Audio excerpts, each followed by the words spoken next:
各位听众朋友早上好，我是全希在. 여러분 어서 오세요. 중국어 가사와 명대사 2월 8일 금요일 방송 시작합니다. 저는 진행자 권희재입니다. 네, 금요일입니다. 참 다행이죠. 이 연휴를 마치고 목요일날 어제죠? 어제 출근하셨던 분들이 굉장히 힘드셨을 것 같아요. 그래도 우리가 위안을 삼을 수 있는 건 다시 주말이 돌아왔다는 점, 그죠? 그래서 제 동생도 목요일날 아침에 출근하면서 지옥으로 다시 간다 이렇게 얘기를 했는데 걔는 회사를 지옥이라 그래요. 그래서 지옥으로 다시 출근한다 이랬는데 다행히 금방 또 주말이 돌아와서 네, 조금 쉴 수 있을 것 같습니다. 그래서 명절 이 후유증에서 빨리 벗어나시기를 바라고요. 또 저희 팟캐스트 구독자가 800분을 넘었습니다. 와, 감사합니다. 확실히 유튜브를 시작하고 나서 구독자분들이 조금 더 빨리 늘고 있는 기분이 들고요. 유튜브도 이제 한 400분 정도 구독을 해주셨어요. 그래서 저희 신년 목표가 구독자 1000명이었는데 벌써 좀 가까워지고 있는 그런 기분이 듭니다. 모든 게 여러분 덕분이라고 생각하고 감사하면서 방송하도록 하겠습니다. 자, 그러면 지난 시간에 배웠던 내용 먼저 살펴볼까요? 일단 지난 시간 제목이었던 이제 마음이 좀 많이 편해졌지? 라는 문장부터 보실게요. 你现在心里是不是舒服多了? 이 문장이었어요. 조금 길어서 끊어보면요. 你现在心里你现在 너 지금 心里 마음이 是不是 뭐뭐이냐 아니냐 舒服多了 자, 舒服多了 형용사 뒤에 多了를 붙이면 많이 그렇게 되었다라는 뜻이죠. 해서 舒服多了 많이 편안해졌다라는 뜻이고요. 你现在心里是不是舒服多了 지금 마음이 좀 많이 편해졌지? 이제 마음이 좀 많이 괜찮아졌지? 이렇게 물어보는 표현이었습니다. 是不是로 물어보면 뭐뭐이냐 아니냐이기도 한데요. 약간 하고 물음표에서 물어보는 것처럼 약간은 알면서 물어보는 그런 말투이기도 해요. 그래서 뭐뭐해졌지라고 해석을 해드렸고요. 두 번째 복습하실 문장은 이 형님이 아주 성대한 만찬을 사줄게 라는 표현이었어요. 이때 중요했던 단어가 바로 따찬입니다. 그냥 밥 한 끼를 사는 게 아니라 정말 제대로 대접을 하겠다 이렇게 얘기할 때 请你吃大餐 이런 표현이 있었죠. 大哥请你吃大餐我请你吃大餐 이렇게 얘기하시면 되겠죠. 해서 大餐 아주 성대한 만찬 이 단어를 기억해 주시면 좋고요. 마지막 你怕什么呀? 你怕什么呀? 이 문장도 복습을 해볼게요. 怕什么 그러면 무엇이 두렵냐라는 뜻이고요. 정말 뭐가 두려운지를 묻는 게 아니라 야, 그게 뭐가 무서워? 즉 하나도 무서울 게 없다. 하나도 두려워할 것이 없다. 이런 표현이었죠. 이 경우에는 什么 뒤에 형용사인가요? 형용사 뒤에 什么인가요? 그렇죠. 형용사 뒤에 什么를 붙이셔야 되죠. 什么怕가 아니라 怕什么呀? 怕什么呀? 라고 해서 한국어 어순과 거꾸로 뒤집어서 漂亮什么呀? 冷什么呀? 饿什么呀? 累什么呀? 이런 식으로 형용사 뒤에 什么를 붙여서 이런 반어 표현을 하셔야 된다는 거까지 지난 시간에 알려드렸어요. 그럼 오늘은 드라마 2화 두 번째 에피소드에서 25분 50초 그러니까 지난번에 봤던 그 장면 이 식당에서 같이 밥 먹는 장면을 이어서 보실 거예요. 영상과 대본 보실 수 있는 링크는요. 팟빵 공지사항 그리고 파티와 아이튠즈는 go.gl로 시작되는 인터넷 주소 참고하시면 되고요. 또는 네이버에서 중국어는 희재쌤 검색하시면 제 블로그로 연결되니까요. 거기서 확인하셔도 되겠습니다.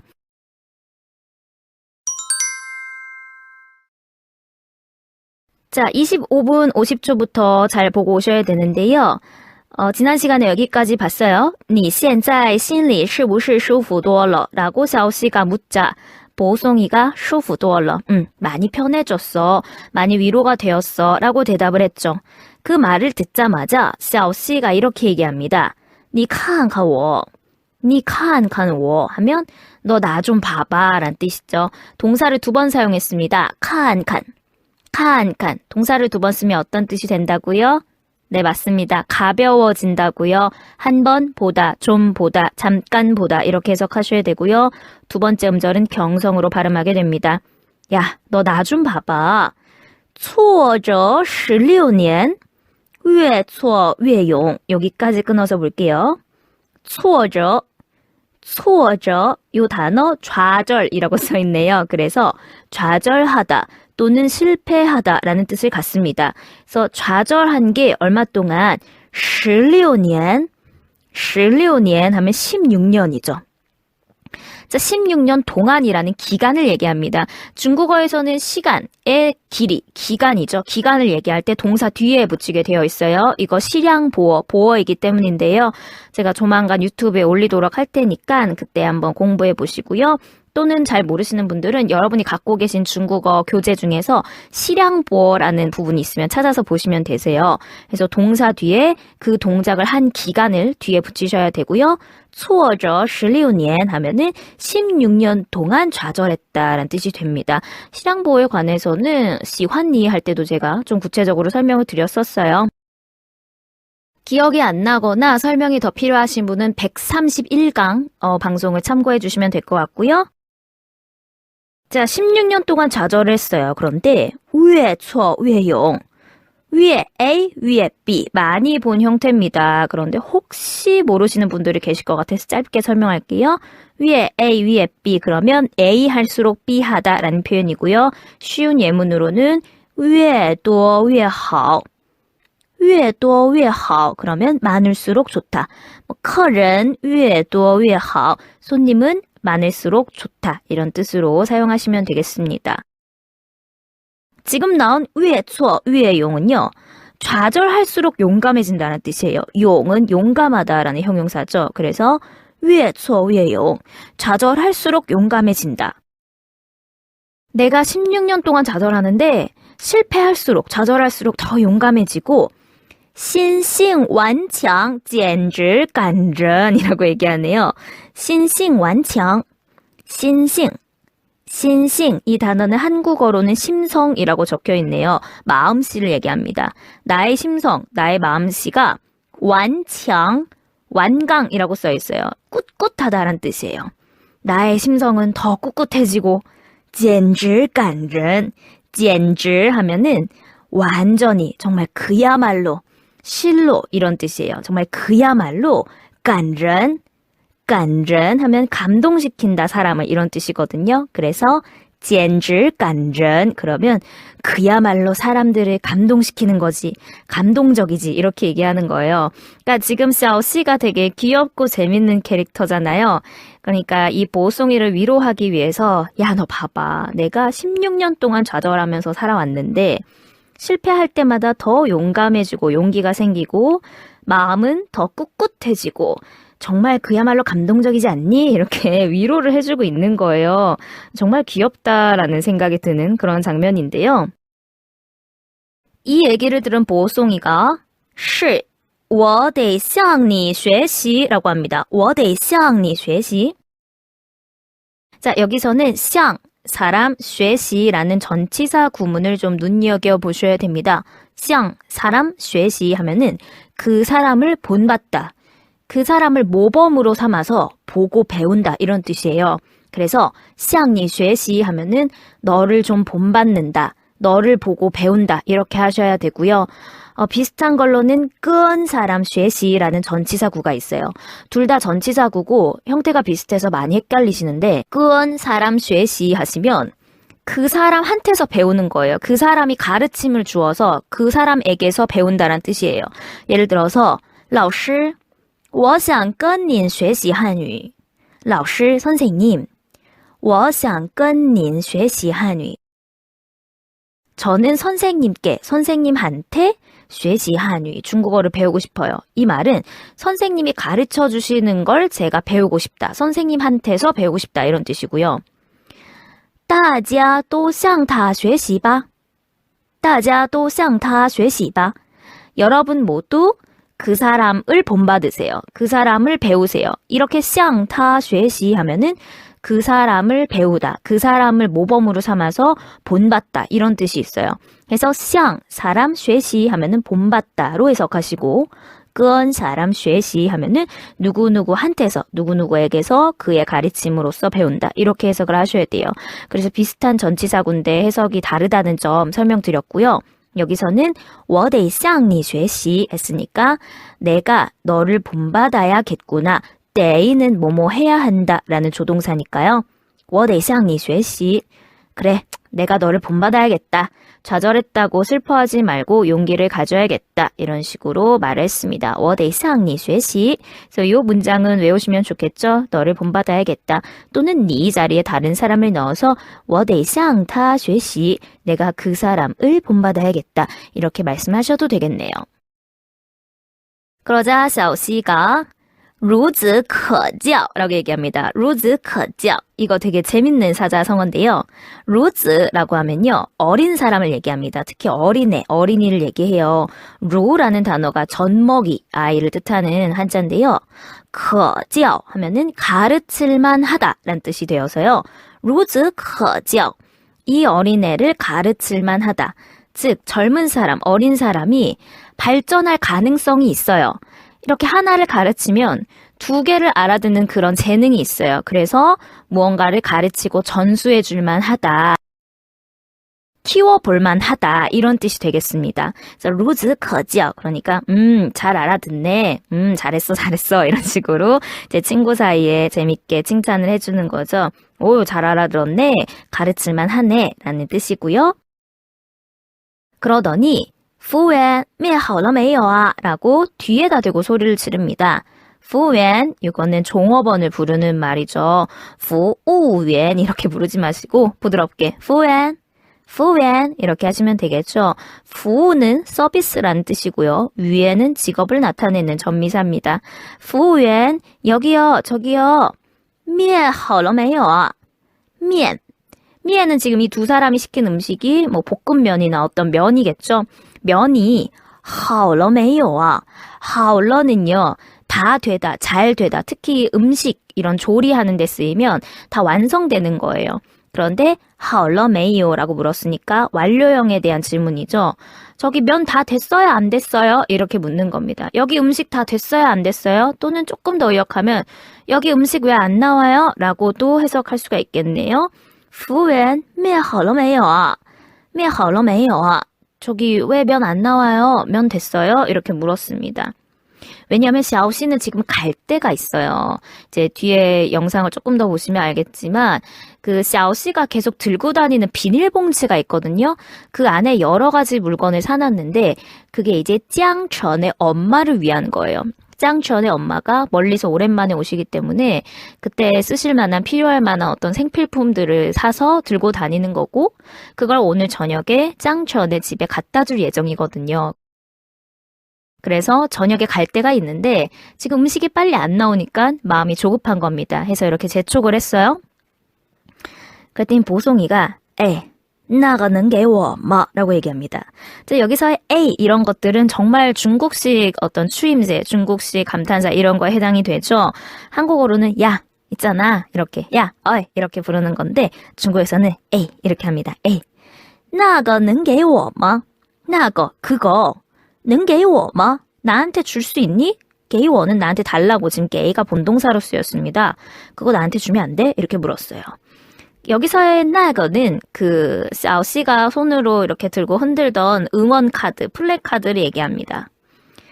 그랬더니 샤오씨가 这次把你名字写错了下次我画个完美的再给你 라고 하네요. 这次 끊으시면 되겠죠. 这次 이번에 그죠? 这次는 이번이란 뜻입니다. 이번에 把你名字把你名字 바는 뭐뭐를 뭐뭐을이죠. 니 밍즈 너의 이름을 写错 자 여기서 추어라는 결과보어 나왔습니다. 동사 뒤에 추어를 붙이시면 잘못 뭐뭐했다라고 해석하시고요. 写错는 잘못 썼다가 되겠습니다. 把你名字写错了. 너의 이름을 잘못 썼어 라고 얘기하는 거죠. 그래서 이번에 내가 이 응원 카드, 플랜카드에다가 너의 이름을 잘못 썼어. 그러니까 손으로 쓰는데 오타가 난 거예요. 근데 저도 이럴 때 있거든요. 손으로 썼는데 잘못 쓸 때가 있는데 지금 이름을 잘못 썼어 라고 얘기했습니다. 이 투어라는 결과보어에 대해서 더 궁금하시면요. 이거 유튜브에 결과보어 설명이 올라가 있거든요. 그거 참고해 주시면 좋겠고요. 下次我画个完美的再给你 라고 하네요. 下次, 다음에. 그러니까 앞에 나오는 这次 하고 같이 묶어서 외우시면 좋은데요. 这次는 2번, 下次는 다음번. 그럼 지난번은 뭐겠어요? 그렇죠. 上次 하시면 요거는 지난번이 되겠습니다. 해서 上次, 这次, 下次 같이 외우시고 下次 다음에 我画个完美的 에서 끊으시면 되겠죠. 완美는 완벽하고 아름다운 거예요. 그러니까 완전하다는 뜻이죠. 画个完美的 완전한 거, 제대로 된 걸로 다시 그려서 再给你 너한테 줄게 라고 얘기했습니다. 그때 다시 줄게. 그러니까 이거 내가 다시 예쁘게 너 이름 오타 안 나게 다시 그려서 줄게 라고 한번 거절을 했습니다. 그랬더니 보송이가 没关系我的名字挺容易写错的 라고 얘기하는데요. 이 문장은 정말 고급 듣기, 듣기 중에서도 정말 상급 고급 듣기가 되겠습니다. 훈련이 좀 덜 되신 분들은 이 문장을 알아듣기가 어려우실 거예요. 我的名字挺容易写错的를 我的名字容易写错的 이러면서 그냥 지나가 버리죠. 그래서 헐 이게 무슨 말이야 라고 하실 수 있는데 그런 데서 좌절하지 마시고 아까 우리 샤오씨가 그랬죠. 좌절하지 마시고 이거를 여러 번 반복해서 돌려 들으시면서 이 문장을 이렇게 발음할 수 있구나 라고 알아가시면 되세요. 이거를 내가 왜 못 알아듣지 라고 하면서 스트레스 받지 마시고 중국 사람은 이렇게 발음하는구나 라고 알아가는 단계로 보시면 되겠습니다. 没关系 상관없어.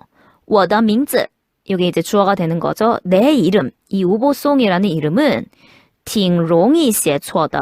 자, 挺하고 더하고 같이 걸리죠. 꽤 뭐뭐 한다라는 뜻입니다. 容易 쉽다. 写错 잘못 쓰다. 그래서 容易写错 하면은 잘못 쓰기 쉽다라는 뜻입니다. 그래서 괜찮아. 내 이름은 잘못 쓰기가 쉬워. 我的名字挺容易写错的 라고 얘기했어요. 근데 그 보성이의 이름을 보면은 보자도 그렇고 송자도 그렇고 앞에 다 나무목 같은 부수가 있죠.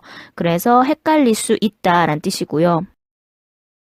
실제로 이제 강의하다 보면 그 정도보에 들어가는 더라는 한자 있죠. 예를 들어서 뭐 吃得很好 吃得很好 그럴 때 이 더라는 한자하고 很이라는 한자를 되게 헷갈리세요. 이제 장문 숙제를 내드리는데 해서 내신 걸 보면 더하고 흔하고를 헷갈리셔서 더를 2번 쓰시는 분도 있고 很을 2번 쓰시는 분도 있고 바꿔 쓰시는 분도 있고 그런데 이런 헷갈리는 한자일수록 잘 정리해서 외우셔야 될 것 같고요. 괜찮아. 내 이름은 잘못 쓰기가 쉬워 라고 하면서 다독였어요. 보성이는 그게 이름이 오타가 났든 뭐 잘 못 그렸든 그런 게 상관이 없는 거죠. 일단 자기가 좋아하는 이 여학생이 자기 이름을 써서 이렇게 응원을 온 것 자체가 의미가 있기 때문에 이걸 달라고 지금 얘기하는 장면이고요. 오늘은 일단 여기까지 보실 거예요. 다시 한번 들어보실게요. 你看看我挫折16年越挫越勇 心性顽强，简直感人。是，我得向你学习。孺子可教。服务员，面好了没有啊？那个能给我吗？这次把你的名字写错了，下次我画个完美的再给你。没关系，我的名字挺容易写错的。 네, 오늘 배우실 내용은 여기까지입니다. 그래서 아까 말씀드렸던 向 사람 学习, 跟 사람 学习 두 개 구분해서 잘 기억을 해 주시고요. 저희는 다음 시간에 노래 배우면서 다시 만나도록 하겠습니다. 그럼 주말 다시 잘 보내시고요. 저희는 월요일 이 시간에 다시 만나요.